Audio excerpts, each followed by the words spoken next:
You should act not when you realize of the problem, but in anticipation of the problem. In this video, I'll share with you how to prepare for all these subjects in 1.5 days time just before your exams. And for you to understand the importance of what I'm saying, you have to understand that you cannot complete all these subjects just before your exam day. It is very important that you take a note of this thing and prepare for your exams accordingly. This is not something you understand in the last moment. This is how you will prepare throughout your preparation time.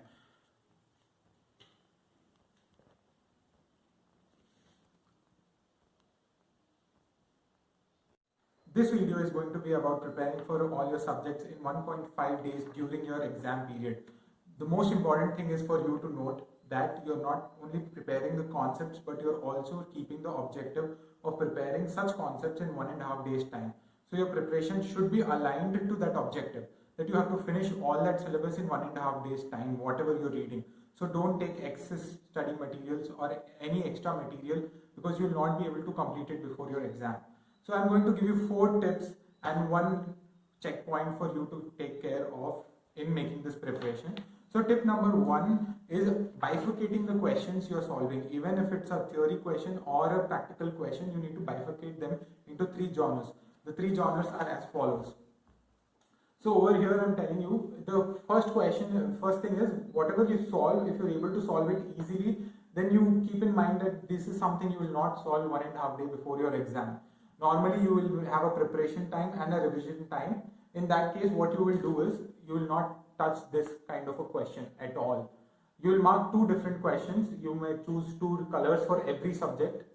Keep the colors consistent so it's clear in your head. So the questions will be in these 2 manners. A question which you have a small problem with, you had a small hiccup while solving it, then you just read that problem, and if it's a practical problem, just calculate it on your calculator and solve it in that manner. For any question which was difficult, you make sure that you're doing it on pen and paper and with full steps. Do not try to do it roughly. Do it properly as if you're doing in the exam, because 1.5 days before the exam, you will not have the proper touch with all the subjects. So I prefer you do this. The second thing is, you should keep in mind as to compiling all the things in one material. Most of the students use more than one material. So if you're using more than one material, compile everything in one material. So that is your second tip. If you're using study material and there are new questions in the study material and you have a proper material which you have referred during your classes, compile those new questions directly in the reference material. Use that single material every single time you make the preparation or revision. Do not try to do things from different books. It will make things very confusing before the exam. So one of the examples I'll give you is, I used to write the ICI study material question like this. So I don't have to refer study material separately again. Likewise, I keep marking the attempt or the RTP number, whichever it is. So my main focus is on those questions before 1.5 days of the exam. The other thing is, number 3 that you have to note is, you cannot solve all RTPs and MTPs, and you cannot also go to the exam without solving any of them. So what you will have to do is, you have to take up 2 or 3 RTPs which of the recent attempts, and you have to solve them. And the other thing you will do is, keep any important question you are finding other than RTP questions or ICI questions in your, probably put a flag, which is this one, put a flag, so that you can refer it immediately. Use one color, so in all subjects, so you understand what that flag means without having to open the pages. And use this strategy. This is very important that you refer even those RTPs 1.5 days before the exam. Do not go without doing the RTPs and MTPs. Usually it so happens that the ICI prepares the question paper with at least 1 or 2 RTP questions or at least 1 MTP question.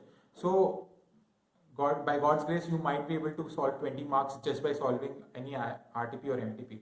So take care of those things. And the fourth one I would like to say is, understand in what order you would like to prepare in 1.5 days time.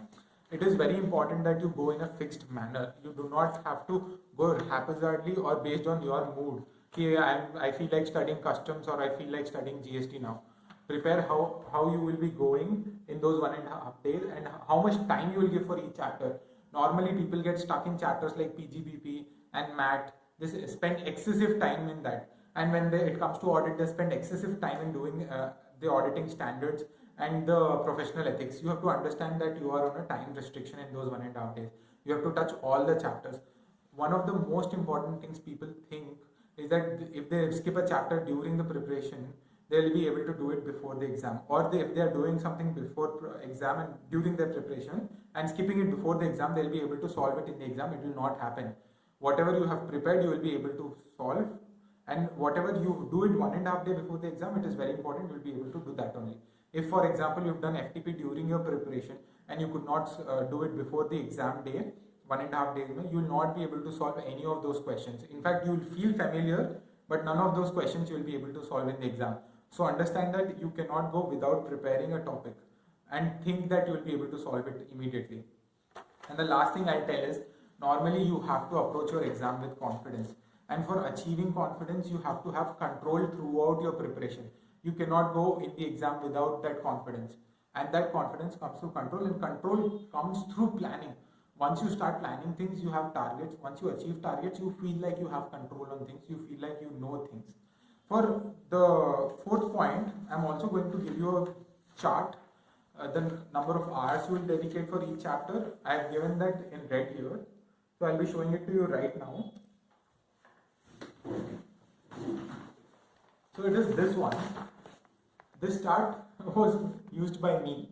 So you can see all the highlightings. I have put dates everywhere. I put the number of hours also. If you notice carefully, in the last orange column, you can see the number of hours I have taken for preparing. And based on which I have given you these details in one empty sheet. I'll be attaching that in the description below, my Google Drive link. So you can take this, take a printout and prepare it in this manner.